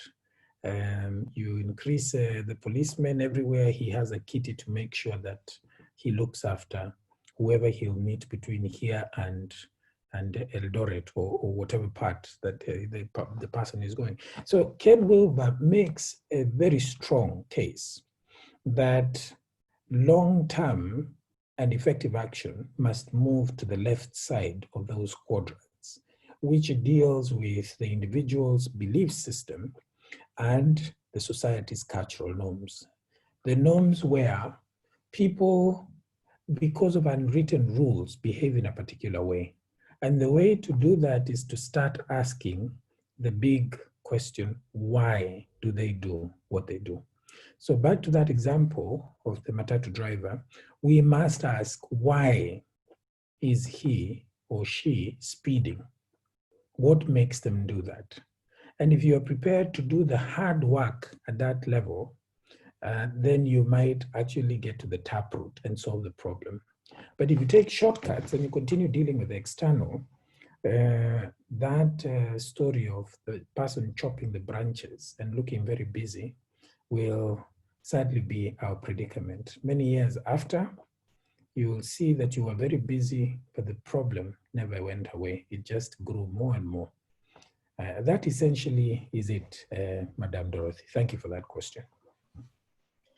Okay, participants, welcome to ask any question on ethical leadership and its impact on sustainable organizations. And as we wait for any participant to raise their hand, raise your hand or put in the chat box. We can have, Cosma, do you have anything to add on to what you think the role of a CS, the management and the board in promoting ethical leadership for sustainability in organizations? Yeah, I think just to say briefly that I would encourage CSs as they deal with their boards, as they, I think CSs have a very key role because they actually determine board agenda. And they, prepare the board papers, they prepare the board book, and they do that. And I'd encourage them to not just look at that as an operational thing that they're doing, but actually to find ways of adding value and making sure that it's contributing to helping the organization become more ethical. Maybe just one principle I'd like to just emphasize is try and encourage them to see the connection between these values, these ethics we're saying, and the principle I mentioned earlier called trust. I think the problem with many leaders in organizations, they want to be liked. And it's more important that your organization trusts you than they like you. If you're a leader, you realize that you need to make some tough decisions. They're not going to be nice, they're not going to be likable. It's tough, but it's the right thing. And people will take that in a much more positive way if they know that underlying that very tough decision, it was done, as mentioned earlier, fairly and equitably. It was done looking after the people's interests. In other words, this was not just done to benefit you as a leader, but at the end of the day, the decision may have been tough, but we trust that you did it for the right way, in the right way, and for the right reasons. And that's a whole nother topic, but then you will find that there's a very high correlation between trustworthiness of leaders and the success of organizations, as well as the economic and long-term performance of those organizations. And that is about what we were saying earlier, that the organizations that are trustworthy, because the leaders are trustworthy, end up having people who act in accordance with their values. They're more productive, they're more engaged. The customers also reciprocate by giving them more trust. They have much higher what you call organizational resilience. They bounce back much quicker from crises. Sometimes you'll find an organization, maybe you're manufacturing something unexpected gets into the product, and somebody ends up getting into hospital. There's been some contamination. How do you act? You need to act in a trustworthy way, but if you have established a reputation of trust, the customers will be a lot more forgiving. So you'll find that they ultimately see that you as an organization are trustworthy. And I think if people can see that, then they begin to appreciate the fact that this organization has a long-term interest at heart. And if the boards can begin to see that these are things that we should be discussing at each board meeting, not just the quarterly sales and your targets and your procurement, but the issues of trust and of values and of ethics and of organizational purpose and character need to be a regular board agenda discussion. Then you've got organizations that are really geared for the future and geared for the modern demands of the modern society. Thank you so much. I will go on to Dr. Caesar. Do you have anything that you want to tell the CSs in the house, anybody who sits on the board, or any CEO here, or any leader here, what their role is, their actual role in ethical leadership for sustainability of institutions? And you can combine it together with your closing remarks. Okay, yeah. In fact, I think what I'd just like to emphasize really, at the end of the day, I always say that we have a window of opportunity called life. From the time we're born to the time we die, we have a window of opportunity. And within that larger window of opportunity, we get other smaller windows of opportunity. So we have CSs here and different people in different roles, but whatever those roles are, you have a window of opportunity in that role. And the question you need to be very clear about is, what is your vision for that window of opportunity, which you know will inevitably come to an end? My father is very interesting. He often likes to tell us that nothing lasts forever. So you need to be aware that even if you're in a very bad situation, it will come to an end. So I'm basically saying that whatever window of opportunity you are, I can call that a leadership opportunity for you, because you have a certain level of influence. And ethics is the question of whether you will choose right or wrong. It's a matter of choice. And at the end of the day, whether you will leave that place better than you found it. That's an ethical question also, because you can also make the choice to leave it much worse than you found it, as we have seen in certain organizations which have had a certain leader who found a healthy organization. And by the time they left that organization, the organization was in tatters. Some of you, unfortunately, I'm sure, have lost a lot of money on the Nairobi Stock Exchange when you invested in public companies that simply collapsed within a space of 5 days, just like the Enron scandal, which I think is a very familiar scandal worldwide. We've had our own scandals in this country. So you need to ask yourself, what is your vision for your window of opportunity in the responsibility you have been given? Be very clear on that vision.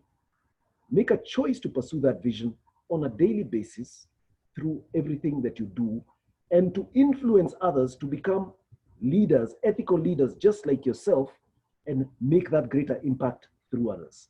I think that will be a very beautiful part of your life, which you can look back on and say, I did my best in that opportunity.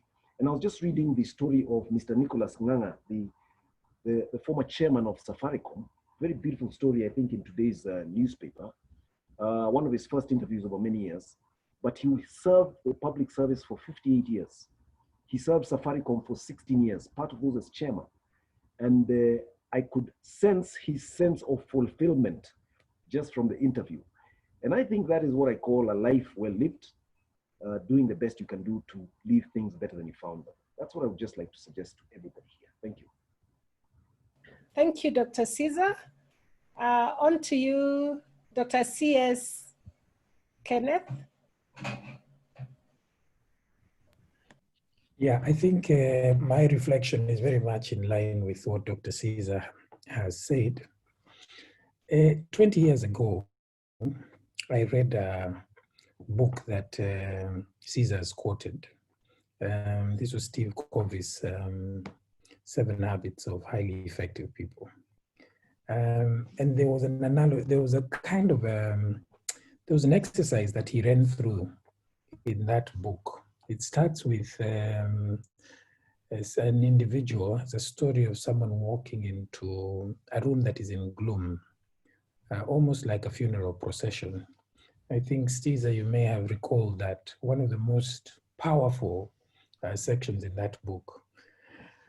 And as you walk, of course, you see everyone that you know, starting from those that you know from the periphery to right to the core. And there is a somber environment, people are crying. It's only at the very end that you look at the picture that is on the casket, and the picture is yours. And that's when you're asked to open your eyes. I will never forget the experience that I had once I ran through that exercise, because he demanded that you close your eyes. You imagine you're running through it with your eyes closed. And of course, what that does, it unleashes a flood of emotions within you and how you want to be remembered. What do you want people to say about you? And that goes straight to our values. And I'd like to leave our CSs and all our participants with some interesting questions in relation to that reflection. When we're talking about becoming an ethical leader, it's very important that you ask what your most important values are. And those values are not anything that you've written necessarily in a journal. You can easily pick them out by how you spend your time and what you give your attention to. And of course, related to that is the question of whether you are the same person in the organization that people find at home and also in the community.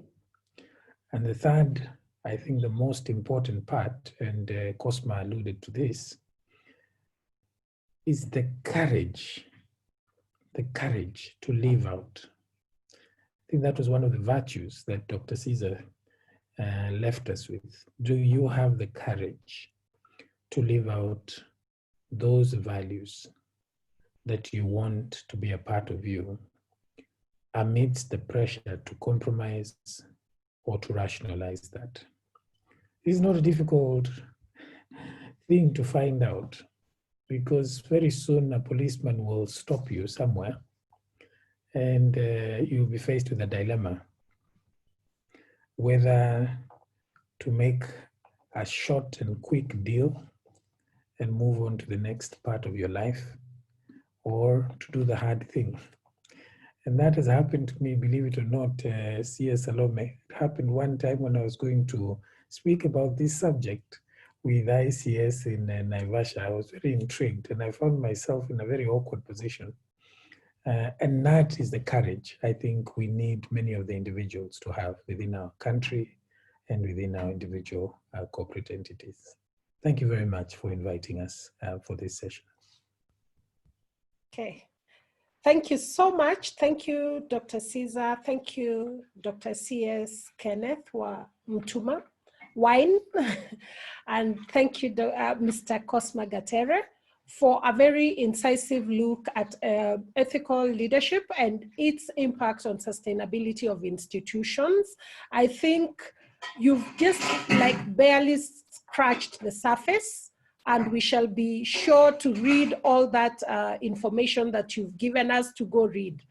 As I wind up and I'm about to take the session back to the Secretariat, I want to, I recognize the presence of our chairman, FCS Waweru Madenge, in the house, as a participant. Thank you, FCS Waweru Madenge. I think you need to thank these three gentlemen who've given us a very serious, incisive presentation on ethical leadership for sustainability of organizations, and maybe just thank the participants. FCS Waweru, please say something. And immediately after that, Gilbert, you will take back the session. Okay, thank you. Thank you very much, CS Salome. And thank you very much to the panelists for that very incisive presentation. I think this is one of those subjects, you can't really cover in the 2-hour session that was availed for the discussion.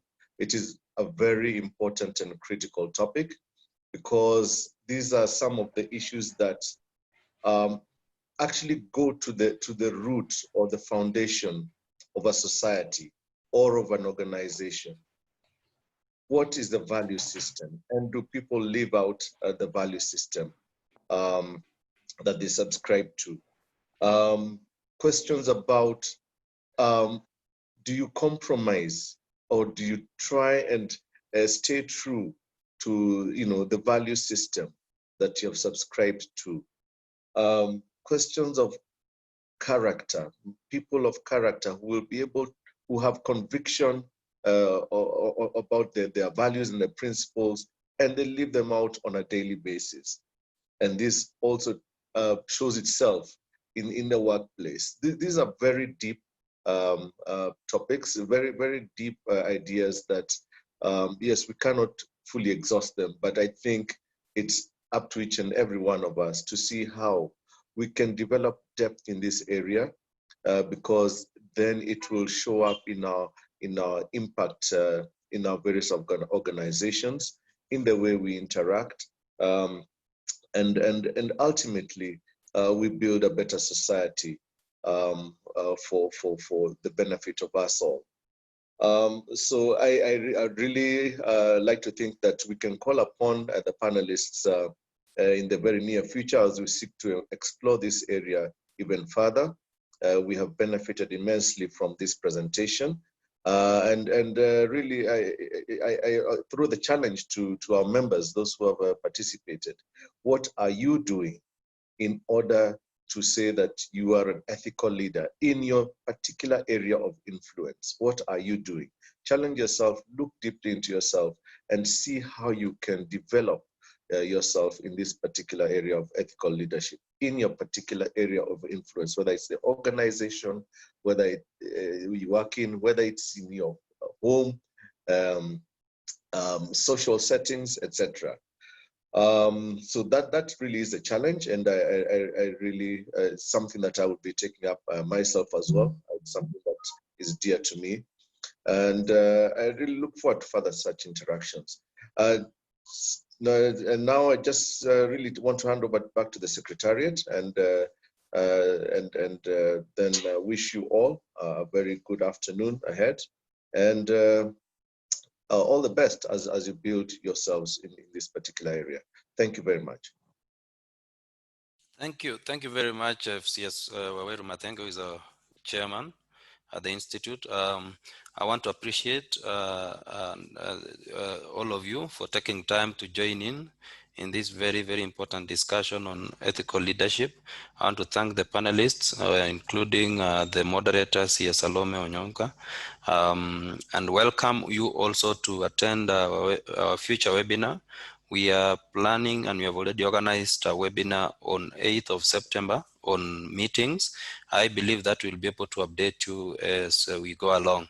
To close it up, so that I don't take much time, I want us to recite the national anthem, the first stanza in Swahili, as our prayer, and we close it up, and we go to do other things outside there.